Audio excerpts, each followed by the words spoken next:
Great to be here.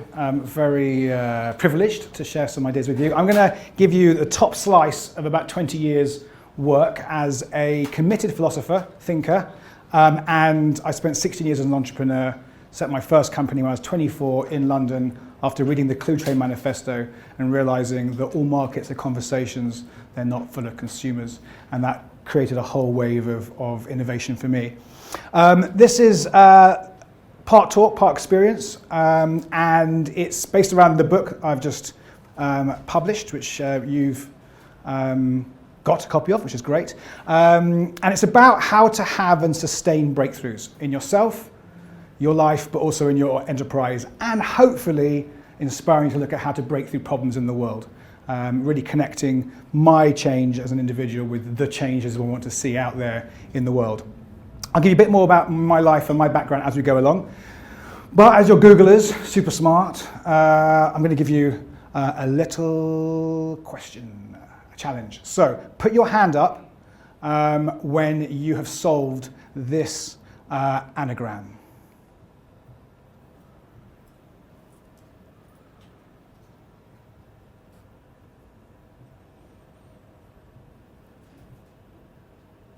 Come on, Googlers.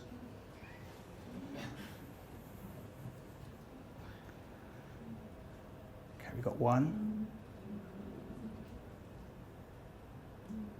Couple more. Another one. All right, do I like to share what it is? Cubism. Right. But out of 30 people, not many got it, right? Actually, you're actually one of the highest percentages I've ever seen in a group. Usually 1-2% of the group get it, okay, in a short period of time. Whose mind was saying over and over, be music, be music, right? Put your hand up, let me know. Right. So it gives you a glimpse of the challenges we face as human beings about how to break through, because our mind likes to hold on to what we can see now rather than take the risk to go and embrace what might be. And we'll come back to that theme as we go throughout. A little bit of background about me. Started my career in medicine, studying medicine, wanted to be a psychiatrist, and then flipped into philosophy of science. Long story, I won't give it to you now. I came out of philosophy of science with a good grounding in social theory, human sciences, and natural sciences, and naturally I get into advertising, working for a very large ad agency, working with PlayStation mainly, my first big client when they were very young, and we helped grow them. As I said, 1999, I read the Clue Train Manifesto. I saw the digital wave and was like, I gotta get on this wave because ad agencies are not on it at all. Set up a sort of tech-friendly startup accelerator mixed with marketing, brand consultancy. We then pivoted when that industry dried up. We pivoted in 2001 to become an innovation agency, working with many of the largest companies in the world on very big projects to develop 7-10-year products, services, etc. For reasons I will give you a bit later on, I then got into social innovation more than commercial innovation, although the two have become really nicely connected at the moment, which is beautiful as more companies realize they want to solve big problems, not just small little widget problems. And I realized over 15 years of doing this work that leadership, empowerment, individual psychology and being is actually the most important thing in innovation. So I ended up getting into leadership work. I did a lot of leadership work with large companies, and then have finally come into myself as a wisdom teacher, which is a very posh term. I didn't really hear about it till a few years ago. I was like, yes, that sounds like something I do. Teaching people how to thrive in the world, which as you can see kind of came full circle to my first initial desire to be a psychiatrist when I was 15, 16. It's been a long journey, not an easy one, and I'll share a few insights from my journey. So what connects all my work? So I work with very large organizations. I've worked with Number 10, I've worked with the European Commission, and then working with individuals on their own life. What connects them is my understanding of breakthrough, which I have recently coined the term breakthrough biodynamics. And hopefully you understand why, by the end of this talk, why it's biodynamics, not just dynamics. So that's what holds it all together. I run three different parts of that, if you like, three strands, three flavors of ice cream. The first is myself as a teacher, author, and I did a couple of TV shows as a presenter, more on the way. I run this conscious innovation and leadership consultancy, And recently, about a year ago, set up a new media company, kind of like the Vice magazine of positive wisdom content. That's the kind of idea behind it. So big idea, the biggest idea I've ever had. So check that out if you're interested in wisdom, world change, and well-being content. And if anyone wants to offer their awesome Google ninjutsu, I would love to hear, because creating a digital content company in this world is quite a trip. So, over to you. If you could break through anything today in the next hour of your lives, anything at all, have a think what it would be. Don't tell anyone, this is not a sharing session. Just have a think, what would it be? It could be personal, it could be career, it could be a work thing, it could be a business problem that you're tasked to face. Another way of answering that question is, where are you feeling stuck or stressed? Something you can't quite seem to work out how to get through it. Or another way of asking the same question is, where can you see an opportunity but you haven't worked out how to seize the opportunity? So just have a think of what that would be. Go live. Don't do the dress rehearsal of life. Let's take it down right now. So have that in your mind as we go through the rest of this conversation. So what is a breakthrough? It's a big word. People use the word disruptive innovation. That's one way of calling it a breakthrough. Epiphany would be a personal version of that. So just a few examples to get us in the mood. So here's a painting, a sort of zenith of Western realist painting. Happens to be about war. And then this guy came along and said, well, what if we did a painting about war like that? And what's interesting to me is you could spend your whole life getting better and better at painting a realistic image of war and never come up with that. It's not a better painting to most people, certainly at the time. But this is one that's famous, the other one isn't. This is one that's worth gazillions, the other one isn't, right? So that's something to think about. And in this time, as many breakthrough creators find, they're not appreciated as much as they are when life and the world moves on. And we'll come on to why that is in a minute. Here's another breakthrough. This is Newton's cradle, basic understanding of how physics works. Newtonian mechanics. Everyone familiar with Newtonian mechanics? Vaguely. Basically, if you hit one ball to another, it moves. And then this came along. Quantum theory, Schrödinger's cat, etc., Heisenberg's uncertainty principle, which has now shifted fundamentally our understanding of how everything in the world works. I'm sure some of you are interested in quantum computing, quantum biology, which is fascinating stuff going on there. This kind of stuff is happening all over the world. It was a total breakthrough. And even now, when the new scientists come up with new ideas, a bit of research came out 2 years ago that out of 24 Nobel Prize winners for science, all 24 had their papers rejected by scientific journals for the discoveries that they later went on to win the Nobel Prize. That's the highest echelon of breakthrough. The resistance from the existing world to what you're trying to bring into it, right? And the resistance from yourself, which we'll come on to. Anyone know what this is? Anyone know? Anyone know? Video recorder? The first ever digital camera. I know, or kind of ghetto blaster looking camera. Invented by? Kodak. This guy. And this says it all really. My prototype was big as a toaster. The technical people loved it, but it was filmless photography. So management's reaction was, that's cute, but don't tell anyone about it. Why is that? Why? Right. Business model. It's film. All about film. Who's printed a photo out in the last year? Who's printed out more than 100? I'm seeing a collage, a big collage. So one person. You can't run a multinational Fortune 50 company based upon one person using film to any great degree, right? These guys came along, and many others, and totally broke through the industry of imagery because they understood where value lies in the emerging future, not the past. And they weren't held back by being in in film photography, in the film business, rather than the image business. Instagram is in the image sharing business. Kodak was in the printing business. Very different thing. But what's fascinating to me is Kodak had all the MBAs, all the resources, all the money, the cash part, access to the city, access to Wall Street, consultants, ad agencies. And these guys had nothing. So it's become very clear to me that power in the present does not always lead to breakthrough innovation in the future, right? And of course, we're standing in a company that has massive power in the present. So it's an interesting conversation to have, because I'd done this talk at Kodak 20 years ago, people think, what do you mean? We're the market leaders. We have been for 50 years. It's fascinating.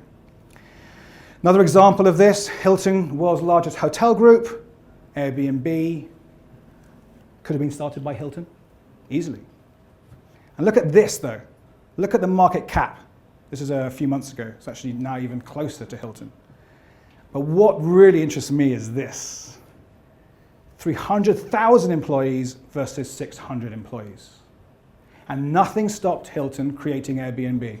Nothing. There was no one with a gun to the head saying, no way can you do a sharing business.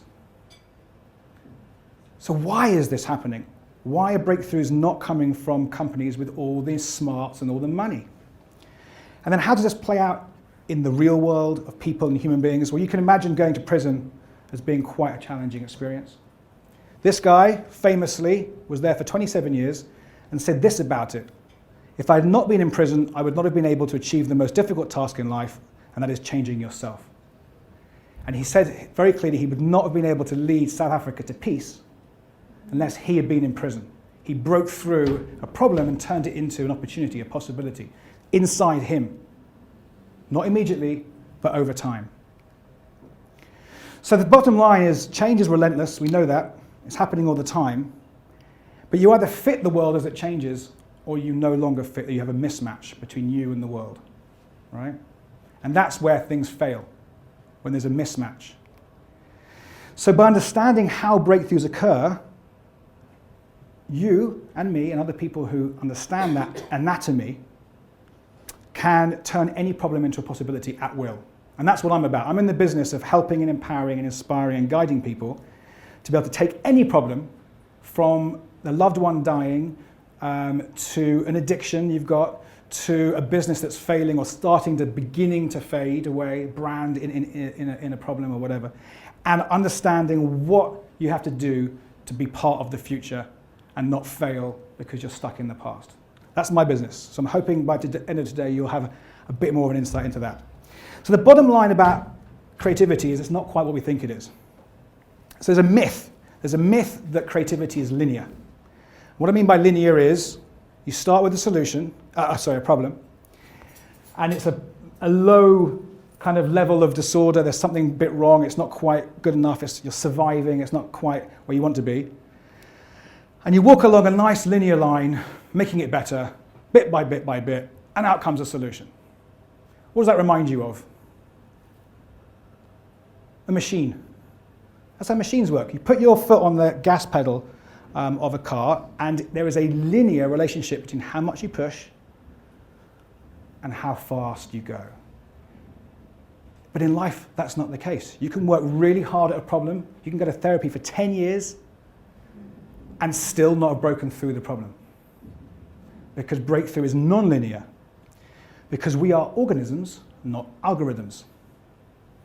We are fundamentally wet, hot, biological creatures.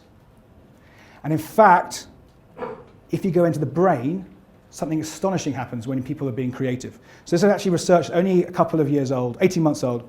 They put rappers into fMRI scanners and asked them to do different things. Group A, read lyrics you've already created, right? Go through the motions. Being present, being cool, delivering, performing, but you've already created the lyrics.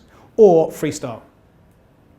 And the fascinating thing is, in the brain of the people, rappers freestyling, the area of the brain that we think is where all our brilliant human reason comes from, the prefrontal cortex, the thing that's the biggest in humans, this whole bit here which makes us so clever, right? The kind of Greek idea of the reason being the big shining light of truth becomes less active when you are spontaneously creating. You have less control, not more control, less prefrontal arousal, a defocusing, not a focusing on the task at hand, a defocusing away from the problem. The hub structures that keep the brain all nicely regulated, if you like, start to disintegrate, which again, recent research from Imperial, same thing happens when people take psychedelics. The hub structures start to disintegrate, more creativity. And the brain starts cycling really fast between active, passive, active, passive. In other words, you are less smart, technically, traditionally, conventionally smart, when you're creating than when you're not. It's a big thing to remember in a world where we are usually awarded for being clever in a linear way, pushing the sales 3% more, pushing the brand measures 10% more, whatever that is, right? So what you realize is that creativity is not a straight line, it's actually a curve. It's a J-shaped curve. You start with the problem, then you go down, and you start having beginnings of ideas that may or may not work, and then eventually you get a solution at the top. And the solution is usually a lot better than the problem was, but you don't get there until you go down. So I want to unpack this for you now, because this is one of the most important things I've ever learned in my life. And just bear in mind, I've run probably 150 to 200 world-class innovation projects, designed, briefed specifically to come up with big new business model ideas usually. And this is always the process, and there's always a period here where the client says, so what's the solution? I go, I don't know. No one knows. If we knew, it wouldn't be creativity. We just do the thing we already knew. And companies don't like this for obvious reasons. People don't like it either, and we'll come on to more about why that is. So what happens is, as the world changes, we notice a mismatch between us or our enterprise and the world. So you might have noticed a mismatch recently in Apple and the world. Okay? The things Apple are doing, they're not matching where the world is. They spent 20 years being ahead of where the world is, and now I have sensed that now it's starting to come behind where the world is, in various different areas, right? I can sense it. I'm sure many people do. So when you switch on, you consciously decide to go into that state of spontaneity, where the brain is less controlled than it was before, which increases your creativity, and that can be done over a few series of workshops or meditations or coaching sessions, whatever. Then you have your breakthrough. Then you come up with lots of ideas, usually driven by purpose, which is a big idea that's really important to understand what your purpose is, what this organization's purpose is. Then you start to rewire yourself over time. It takes a long time, it's not easy. This is just one part of the thing. The breakthrough is the easy bit. Building it into your business, building it into your life is where things get really challenging. And then you get the results you're looking for. Has anyone actually recognized this experience in a transformation they've ever had in their life, in any area? Things got difficult first. Maybe you had burnout, stressed, worried, you freaked out, you left your job, the project collapsed, and then something came out, and you followed it, and then you built something new over a long period of time. And finally you got the win. And that's what this win is here, what I call the thrive differential. The ability, the amount you're willing to go down to get the up. And I believe that will predict the quality of your life in the future. How much you're willing to lose control, to let go, to get that. Because the other option is, you notice the mismatch, you don't do anything about it, you're trying to stay in control, you're trying to keep your shit together and your stuff down. I'm not going to change, I'm just, boom. I don't care that my world's moving on and my relationships are failing. I'm just going to hunk it down and hope it all changes around me. They have to change, not me. Stuck in the comfort zone, the world moves on, you become irrelevant, the enterprise becomes irrelevant, and you enter a breakdown, ultimately. Which can look like something spectacular, like mine, when I burnt out and couldn't even go to work for a year. Or it can look like a slow decay of a business and gets bought by someone else. Various ways of doing that. So here's the individual version, which is what's in the book, these 10 steps. Each chapter in the book is one step. And here's just my one example from me. I had this burnout, big problem, but I went into it. I was like, why is this happening to me? Why have I had some kind of low-level clinical depression, stress, up and down mood swings since I was 14, 15? Went into it. I realized a couple of really important things. I was running a great company. I had 50 staff. I was multi-millionaire on paper. I had gold cards of every description, black cards, whatever was going on. But it was built around something that wasn't my purpose. It was built around my ego, my desire to be rich and famous, and it just wasn't working for me. But more than that, I realized that I was building a business around using my talents in transformation to find the part of you as consumers where you are feeling a little weak, a little unsure. Flick it and say, if you buy this product we've just invented, you'll be all right. And in a kind of moment of huge discovery, I realized that I had to flip that and use my skills in transformation and creativity and breakthrough to persuade everyone that by going inside and dealing with yourself, you will realize that you are already absolutely enough. And with that abundance of creativity, you can go about making the world a better place. Because people who are living in stress and in fear tend not to be able to go out and solve their community's problems. The two things are interrelated. So I realized I had a broken heart with my own career. I built a company that was breaking my own heart. I wanted to be a psychiatrist, and I'm now doing marketing and advertising. I mean, it's like a total flip. So I unwound the whole thing. I exited my own company, which was kind of crazy, without the money, by the way, much to the chagrin of my accountant and my family. Thought I was nuts. Bear in mind, I'd already left a medical career, a high-flying medical career at Cambridge, at UCL. So there's this Jewish family, first child to go into university, and they're like, oh, but you left, but then you got this business thing, okay. Now what are you doing? You're 30 years old, and now you don't even have the business you just built. Right? That's the reality of when you change things. And then I have now worked out how to build two businesses around my purpose. But I'm no longer, in the official way of looking at things, my business is no longer worth anything like my first business was. But I'm thriving at the edge of my life in all areas. And that is priceless. And here's the version we use for companies. Here's a very clever tool that we use to break through corporate problems. And here's the version we use in storytelling, which is another area where this comes out, right? So I have now begun to find this J-curve everywhere. And I'm actually developing another book on this topic about this J-curve. What is it? Because I found it in chemical reactions, learning curves, narrative structure. All Hollywood scripts follow this J-curve. Not usually Danish auteur movies. Sort of come down here and come around there and leave you going, I don't know where I am. Capital investment, you invest in a company, it loses money, hopefully it starts to make money and come out, but it's a big risk, as we know from the VC industry. Scientific revolutions, if anyone read any Kuhn, follow the same thing. Political change, if you're Egypt, you're in democracy, you're not a democracy with Mubarak. You want to be a stable democracy like America, but it's not going to be linear, guys. You're going to have to disintegrate, and that's what's happening here. But people don't realize that this can be this change. But if you assume it's linear, and you're not ready to help a country disintegrate elegantly without violence and pain and suffering, you have what happens in Egypt now, which has gone back up the left-hand side again. Because it's like, well, if we're here, we know what that is. Oh, it's a long road to build this, and no one's helping us. Let's just go back there. Millions of people's lives have changed because of this. So, long story short, creativity is in your DNA right now. Who thinks of themselves as a very creative person? You're in marketing and sales, so I imagine more than usual, but still 2 or 3 people have put their hand up. Believe me, every gene in your body is fundamentally creative. Every bit of research I've read in the last 10 years has basically said we are wired for creativity, collaboration, compassion, curiosity, and caring.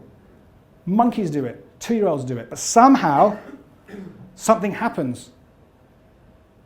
And we're less creative and collaborative than we are when we're kids. I've got a 3 and 6-year-old, and they just want to do everything together, create everything, change everything.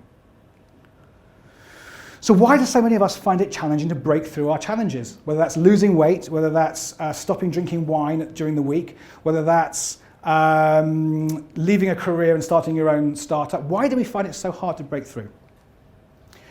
This is the reason. We are fundamentally irrational creatures. We are not Dr. Spocks. And there's definitely a meme in the tech industry that thinks we are, because algorithms are fundamentally rational, but people are not, right? All our thoughts and our behaviors are driven by our emotions. And here's the rub. They're often the emotions of a 5-year-old that's still trying to survive and protect itself from stuff, disappointments, frustrations. Have you ever reacted to your lover in a way you know you used to do when you were a kid? Anyone who's married, I believe you need to realize that's what you're doing.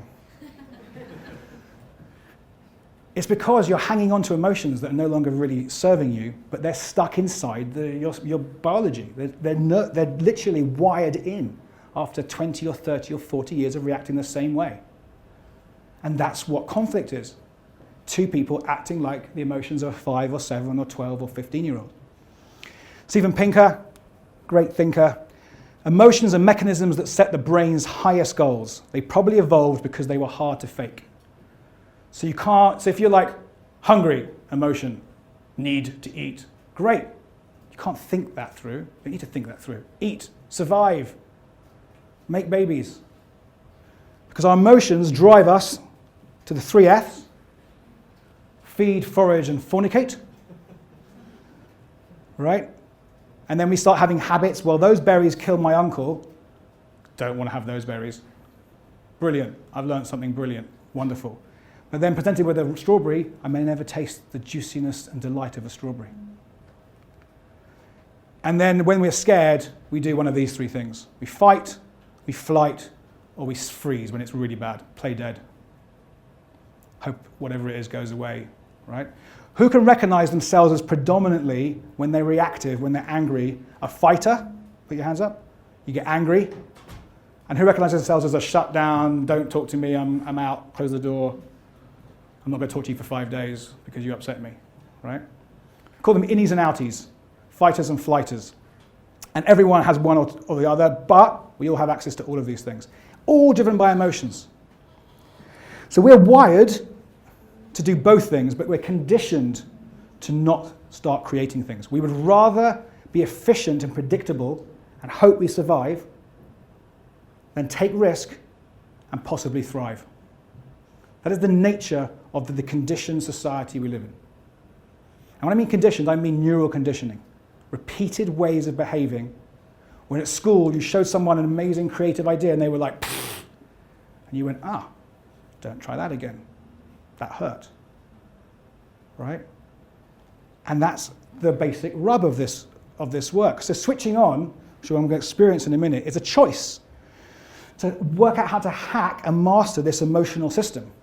Not just in our own biology, but in our culture, organizational culture, which is a kind of manifestation of our individual emotions, and our social systems.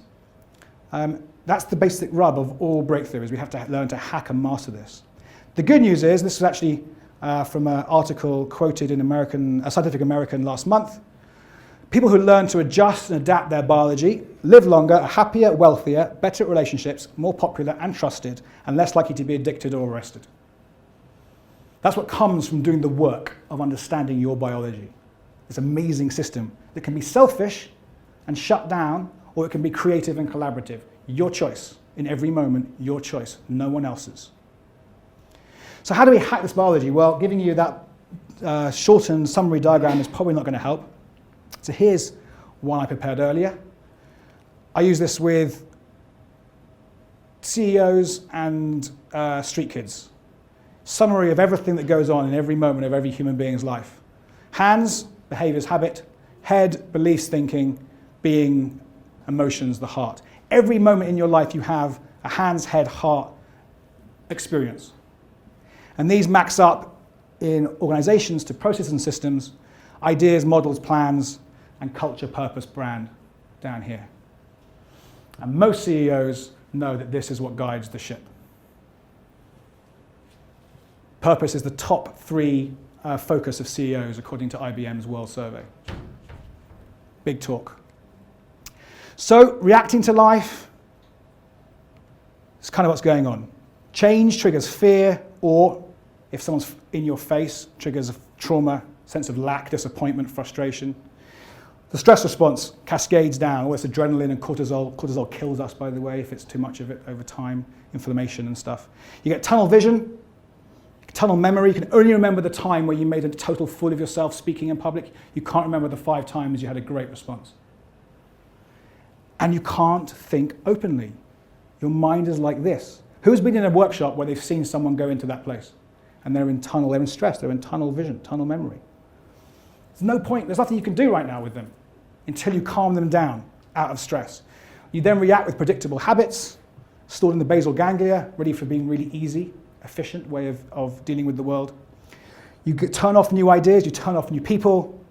You then, this is the kicker, you then rationalize it with amazing justifications that make you seem right. And we know there's nothing that human beings like more than being right. Usually. Switched off. And the more senior you get, usually the more right you like to be. Plus, the total doozy is your neuroplasticity lessens as you get old. Who runs our companies in the main? Old people. Not yours so much, but most other companies run by people over 50, over 60, over 70. Have got a lot to lose. You experience this thing called, this is by the way we call stress. And the research is shocking. Stress is, over 50% of millennials say they've been kept awake at night in the last month by stress. Depression is now the #1 burden on global health.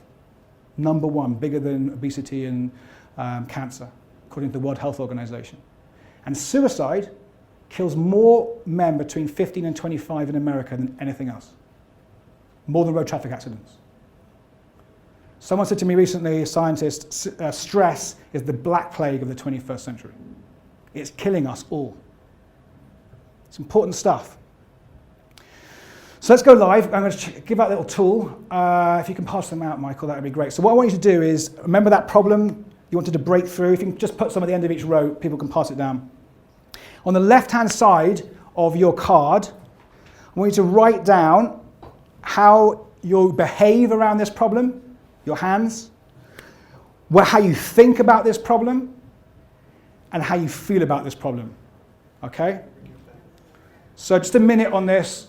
So on the left-hand side of your card, on the side that's got the mixing desk, I'm a DJ, so I like musical metaphors. Right on the left-hand side, have you got pen? Has anyone got pens? There's a few here. Write down where your behaviors are, just one behavior, how you think about the problem, and how you feel about the problem. Usually. Here we go. Great. There's a whole smorgasbord. Look at the resources here we've got at our hands. Okay? How you feel about the problem? Irritated, frustrated, scared, whatever. No one's going to see this. This is yours. Okay? So don't hold back. You're only kidding yourself out of the experience. How you think about the problem, and what you do usually with this problem.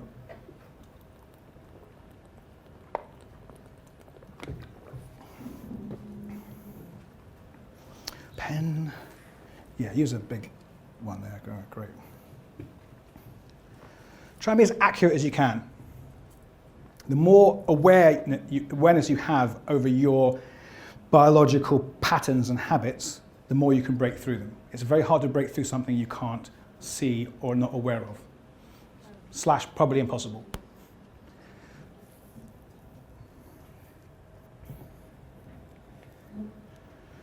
And then at the bottom of the card, you'll see a little box called triggers. Write down what's the trigger that triggers you into this way of being. Someone not listening to you, an email coming in at 10 at night, pissing you off, someone saying you've got to go and do a talk at a conference that you don't really want to go to, whatever. What's the trigger? What is the trigger?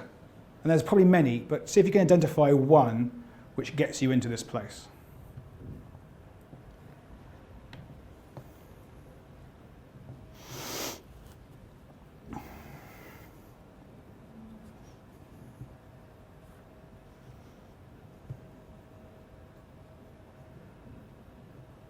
There's no right or wrong here, by the way. It's just what you notice about yourself. So keep musing on that.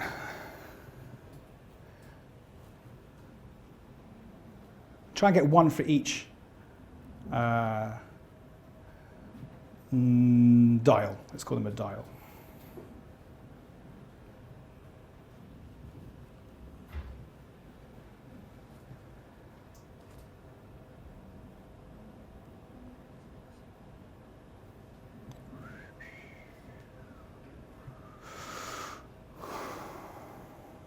All right. So here's the choice you have right now. Obviously, there's a different way of being in this situation. And the choice you have is to be right or to be creative. But you can't be both. You can be right that that's the right way to be, given the situation you're in. That's the right business model to have. That's the right project to be running. Or you can entertain the thought, which might scare you, that how you have it right now isn't the most appropriate way, the most fitted way to be given the nature of the world around you. So that's example would be, you're in your late 20s and you realize you keep having 6-month relationships. They go really intense and then they kind of fizzle out. Yours could be 2 years long, whatever it is for you, right? And you're like, I kind of have a pattern here. And then you have a choice. Don't want to keep on having these, which seem to be fine in my 20s, but then you get to your 30s, and heaven forbid, like me, in your early 40s, and you realize that all your friends are happily married, or some of them anyway, and you don't want to be dating anymore. You don't want to be having those big, intense relationships, but you're still using the patterns that you've been using for 15 years. And then you have a choice. Don't want to be right about this, that all men are untrustworthy, or all women are nuts, usually the two that come out. Or don't want to break through this, because I actually want something, I want to be higher up that J-curve. Here's one of the best named professors in business, Sidney Finkelstein, who did a research project that came out in a book, Why Smart Executives Fail. Remember we talked about the smart guys at Kodak, the smart people at Hilton, they're not stupid. Failures are caused by, he did research with, I think over 50 companies, maybe more. Failures are caused by flawed executive mindsets that throw off a company's perception of reality, and delusional attitudes that keep this inaccurate reality in place. We could summarize that by being right.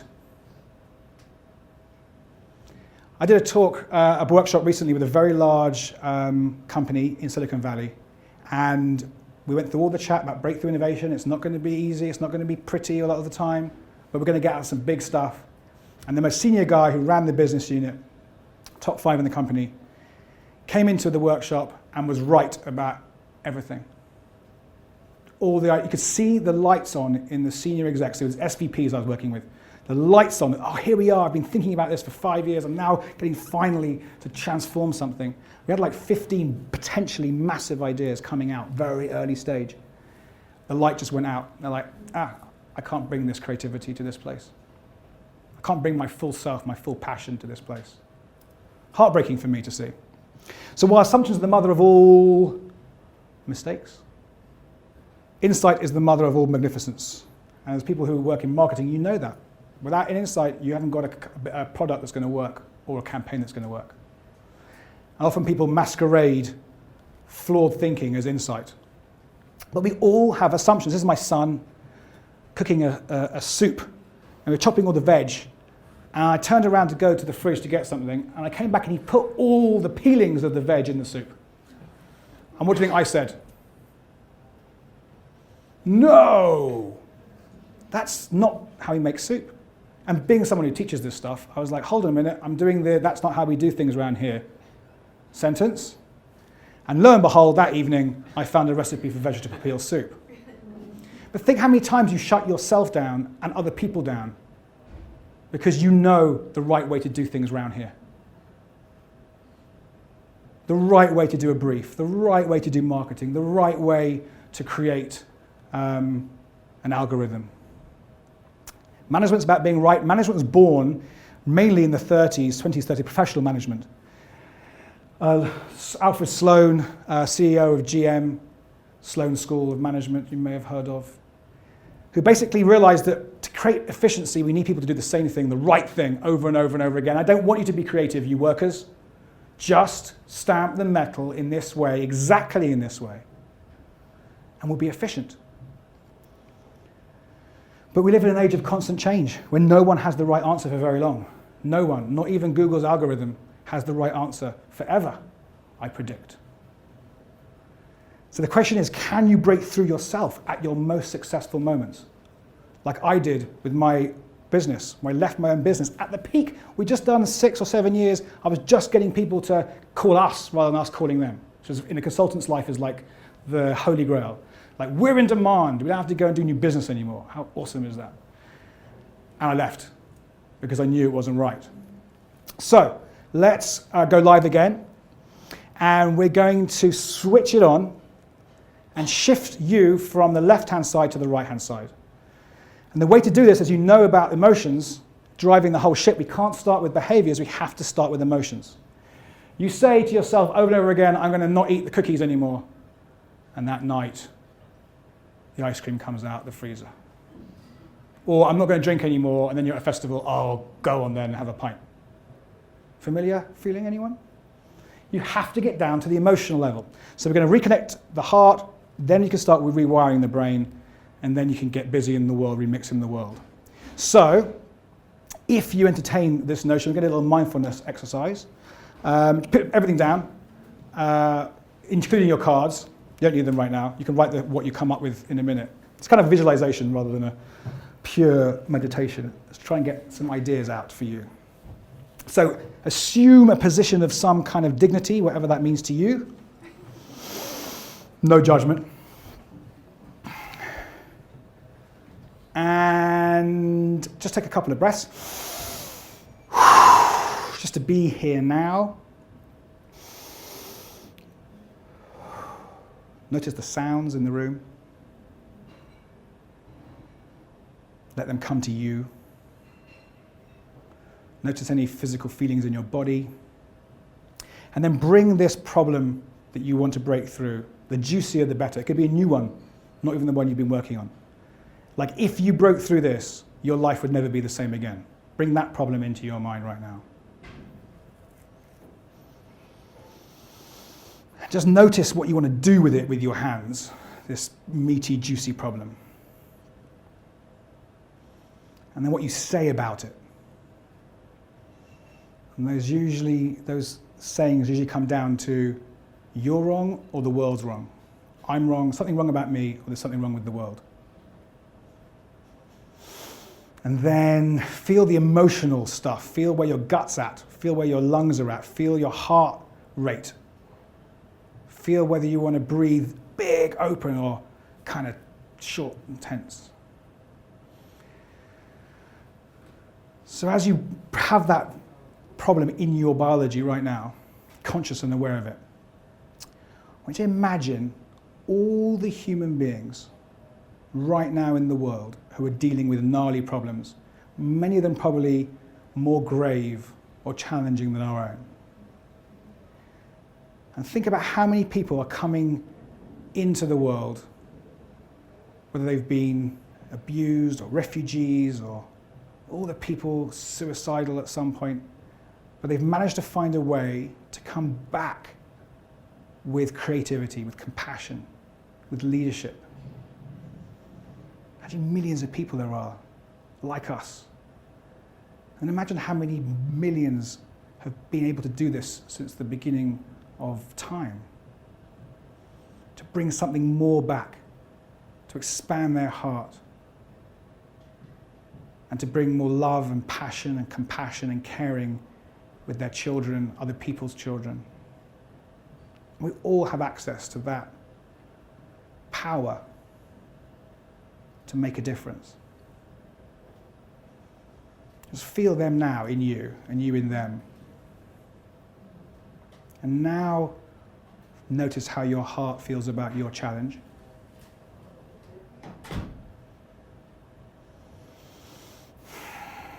And now what you say about it.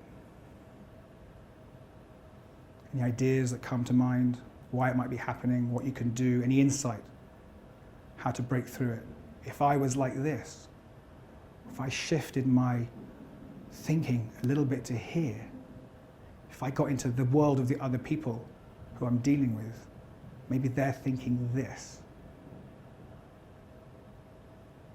And then notice what your hands want to do with this problem, this challenge. Just as an added Brucey bonus to anchor this feeling somehow into your being. So a common one is just to hold your fist tight, or stand a certain way, sit a certain way, think of a colour or a place. It's just a positive anchor that you can go back to and bring back this feeling of openness, fluidity, flexibility, collaboration. When you're ready, just open your eyes, coming back here now, in this room, in this moment. Before I move on, I'd like to share how their hands felt before and after. It's usually the most clear way. Anyone? No need to? Anyone feel they were sort of wanted to push the problem away and then realize actually they could work with it more open-handed? Any insights come out? Gonna keep it to yourself. Go on then. We're not in America now, Nick. America's like, yeah, I want to share it. So what we're basically coming to, and I'm going to close up in a second so you can have some questions. The Dharma, if you like, the teaching, the truth of breakthrough, is you've got to release the old before you get the new. Release that old business model. Entertain the idea that your algorithm will not be there forever, or that your project, or that your way of being in relationships, or with your health, or whatever it is. You've got to release it before you can receive it. There's no room otherwise. If you go to IKEA and you buy a whole new kitchen suite and you come back to your flat and there's the old kitchen there, what are you going to do? Like, oh, can't get it in. So you've got to be able to exist without a kitchen for a couple of days. It's really inconvenient. You've got to excavate the assumptions that your business or your project is holding before you can innovate. And the more you're willing to let go of the assumption, the assumption is everyone wants to have printed photos. People value printed photos. You've got to let go of that and to see what they actually do. And you've got to break it down in some way before you break through it. Because the bottom line is, everything will have to go into breakdown before you can have a breakthrough. The question is whether that breakdown feels like a disaster, burnout, depression, blah, blah, blah, or whether you guide it there, you lead yourself to breakthrough. And it can be elegant and graceful and take a day rather than 10 years. I know this the hard way. I spent 6 years in psychotherapy, couldn't break through my challenges. And that's why I went on the 10-year journey. This book took me 10 years to write, by the way, because I wanted to know that the science and the wisdom could integrate and that I was on the right path.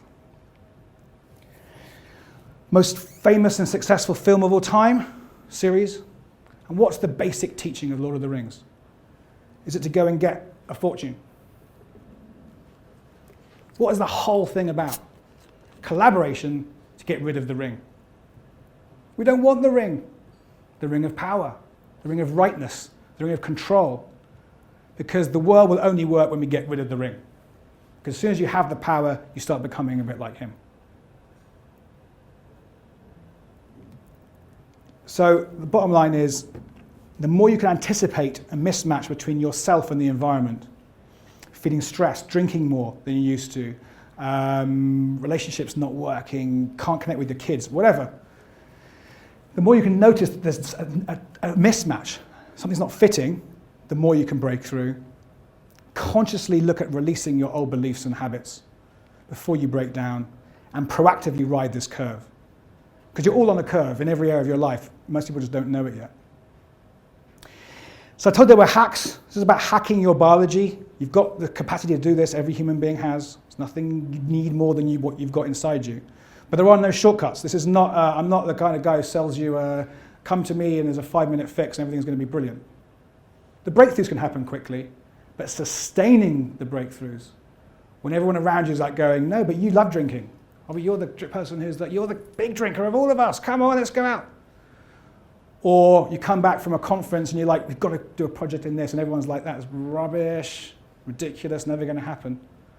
That's where the work is. Because to embody and embed your breakthroughs is really the rewiring. And it can take months, if not years, honestly, to really rewire yourself. But it can happen in any area of your life.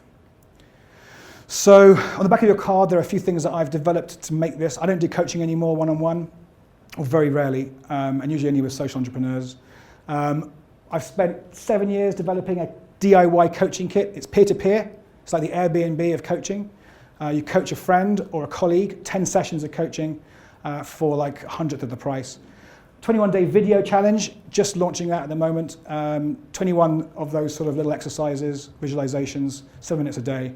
And if any of you are interested in building a new project or enterprise, we're about to start a 12-month program of using all these innovation tools I use with companies for individuals to develop projects or careers around their purpose and what the purpose is for you.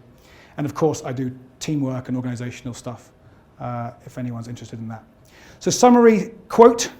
So at the start of my book, a thinker called Charles Dubois, who wrote, "The important thing is this, to be ready in every moment to sacrifice who we are for who we could become." And I will add, no matter how freaking scary it is. So that's me, a little bit of a sample of my wares. Please do reach out to me over the months and years, whatever. Stay involved. Michael, do you want to hand around? There's a sign-up sheet if you want to get on my very secure and confidential privacy, blah, blah, blah, email list. I think we've got a bit of time for a couple of questions. I like provocative challenges most, but if you've got a question, that's also good. Yeah? So I'm interested in your thoughts between building up habits, so when you're building a good habit in daily life, and it goes to basically the very part of who you are, and then this creativity bit where you're reassessing every single condition from scratch, and how that balances in with your willpower. So the bit is you have a habit, so you're not using willpower up. Great. The other side of it then Great question. How do you readdress that? So that's one of the great challenges of life, right? Is the J curve is going down is only one bit, right? You then got to come up and build new habits and use habits well. If you were thinking consciously about everything you did, you'd be exhausted and you wouldn't be able to function, you'd die, and it just, that's why we are the way we are. So what I talk about in my book a lot and in my work in general is a creative tension. And in fact, this is something I was going to put up. This is the Stoics, the Greek philosophers, talked about a sage. That was their highest ideal, or the Taoists call it the Zen Ren, the perfect man. And what they have in common is they are people who have managed to integrate these two different elements. What you might call the active getting shit done person with the more relaxed, mindful, I reflect and deliberate and let go person.